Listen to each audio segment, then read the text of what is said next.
Hello दोस्तों। रत्न नमस्कार। दोस्तों, आप देख रहे हो मेरी ऑटोबायोग्राफी रत्न या टेल्स मेरे यूट्यूब चैनल रत्न व्लॉग्स पे। गाइस, 1993 की कुछ फिल्में डिस्कस कर लेते हैं। तो सबसे पहले तिरंगा। जी हाँ, राजकुमार जी और नाना पाटेकर की एक बेहतरीन फिल्म जो हमने टीवी पे काफ़ी बार देखी होगी। ये उस साल रिलीज़ हुई थी। दूसरी थी किंग अंकल, जिसकी हम लोग ने बकायदा कैसेट ला के घर पे ये मूवी देखा था, सोना के ही घर पे ऑब्वियसली। बहुत मज़ा आया था। और वो छोटी लड़की ने तो बहुत अच्छा काम किया था। अनाड़ी इसलिए याद है क्योंकि तभी अमय का जन्म हुआ था, मेरे ऊपर रहता था वो। और उसकी माँ गाती थी, रंग तेरा देख के रूप तेरा देख के तेरी माँ भी हैरान है। इसलिए मुझे वो मूवी याद है। आंखें उस समय की बहुत ही बड़ी सुपर डुपर हिट थी, हाईएस्ट ग्रोसिंग फिल्म थी। सुपर हिट मुकाबला में लाल दुपट्टे वाली तेरा नाम तो बता बार बार बजता था। और दामिनी, जी हाँ, one of the best film of Sunny Deol. जो चड्ढा का अगेंस्ट उसका जो वकील का कैरेक्टर है वो सही था। उस समय हमने ये मूवी थिएटर में देखी थी। आशिक आवारा ये शायद राकेश नायर का घर पे लगाया था। लेकिन मुझे इसकी यादें इसलिए है क्योंकि ओले ओले गाना तभी फेमस हुआ था, बहुत लोग डांस कर रहे थे उसके ऊपर। आईना भी उस दिन आई थी और ये हमने आंटी के घर में मूवी देखा था। ऑब्वियसली जो मेरे बहन का ग्रुप है उन्होंने ये मूवी लाया था, अदरवाइज हम लोग तो तभी शाहरुख खान के मूवीज़ के फ़ैन बन गए थे। हम है राही प्यार के, ये भी हमने सोना के घर पे देखा था। ये बहुत ही बेहतरीन फिल्म था और बच्चों का फिल्म था, इसलिए बहुत ही इसमें इनोसेंट था ये फिल्म। और गाने तो बेहतरीन थे एकदम।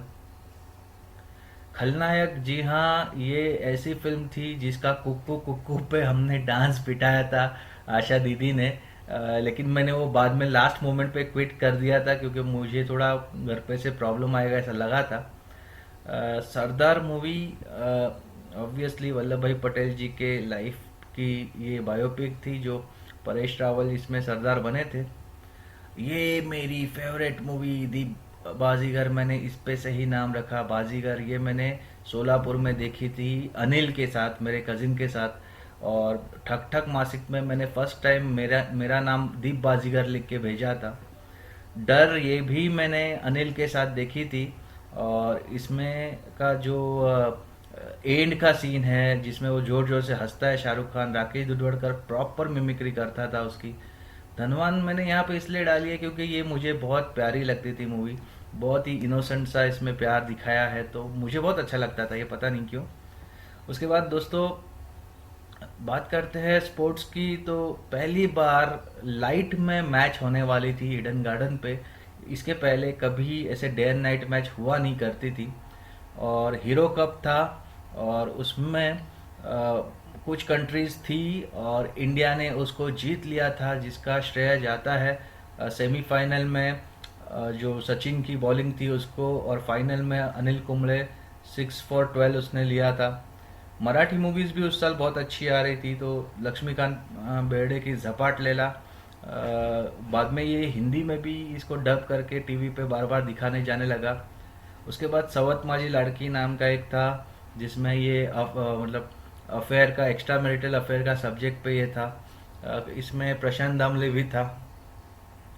और उसके बाद कुछ इंग्लिश मूवी तो Mrs Doubtfire. Obviously English movie देखने वाला एक ही बंदा था उस समय, प्रफुल्ल राणे, पिंटू जिसको हम लोग बुलाते थे। तो हम लोग को तो इतना इंग्लिश समझता नहीं था, मराठी मीडियम वाले जो थे। सिंडलर लिस्ट ये मैंने बाद में बड़े होने के बाद देखी और बेहतरीन मूवी है। अगर आपने नहीं देखी हो तो प्लीज़ देखिए इसको। ये हॉलोकास्ट के समय कैसे जो सबको बचाने का काम करता है जर्मनी ट्रुप से, उसके बारे में है। जुरासिक पार्क ये मैंने मुत्तू के साथ देखी थी सोलापुर में। तो दोस्तों, मैं सोलापुर में जब गांव में गया था, मेरे ख्याल से ये सारी जो 1993 की मूवी है ये मैंने 1994 में सोलापुर में देखी है। जी हाँ, ये उसी टाइम का मेरा गांव में का फ़ोटो है जब मैं ये सारी मूवीज़ देखता था। वो टाइम पे क्या होता था, सोलापुर का एक फेमस न्यूज़पेपर था संचार, वो हमारे घर पे आता था। तो उसके अंदर हम लोग सबसे पहले ये देखते थे कि मूवीज़ कौन सा है।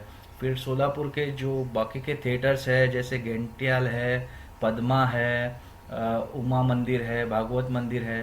तो ऐसे सारे जो थिएटर्स है उसमें से हम लोग चुन चुन के शाहरुख खान की मूवीज़ देखते थे। तो डर हो, बाजीगर हो, कभी हाँ कभी ना हो, ये सारी मूवीज़ दोस्तों हमने वही टाइम पे देखी है।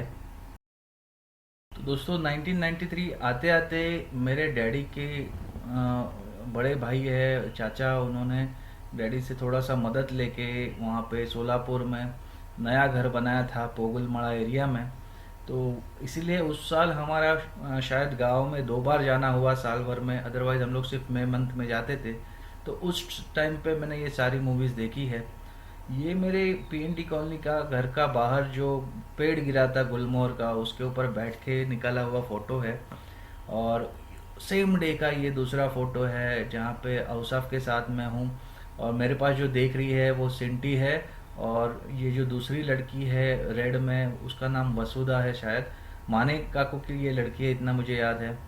तो वो टाइम ऐसा था कि मैं राकेश के घर पे दोपहर में पढ़ा रहता था, क्योंकि राकेश मिलिट्री स्कूल से पढ़ के आया था। और वो वहाँ पे मतलब उसके माँ बाप दोनों काम पे जाते थे, तो उसका घर पे कोई नहीं रहता था। तो ये सचिन पेडनेकर है, ये अच्छा खिचड़ी बना लेता था। तो हम लोग क्या करते थे, खिचड़ी बनाते थे, पापड़ सेकते थे, अचार के साथ हम लोग मस्त खिचड़ी खाते थे। तो दोस्तों हम भी टीनेजर बन चुके थे, तो ऑब्वियसली हार्मोन्स ने काम करना शुरू कर दिया था। तो सबसे पहला शहीद हुआ विशाल सोनोले, एक लड़की के पीछे साइकिल पे वो घूमने लग गया। उसके बाद आई विशाल नरखेड़कर की बारी। कॉलोनी में एक लड़की नहीं आई थी, वो उसको भाग गई, तो वो भी उससे फ्रेंडशिप कर बैठा। हम उस समय, मैं और शैलेंद्र ऑब्वियसली हम लोग ज़्यादा ये सब चीज़ों में इन्वॉल्व नहीं थे, बहुत दूर ही रहते थे, क्योंकि हमको हमारी लिमिटेशन पता थी। लेकिन वो समय ही ऐसा था, वो माहौल ही ऐसा था कि पहला नशा, पहला खुमार सभी पे चढ़ रहा था। तो मैं भी ज़्यादा देर इससे कैसे बच पाता। इसके आगे की स्टोरी नेक्स्ट एपिसोड में। Thank you very much, good bye.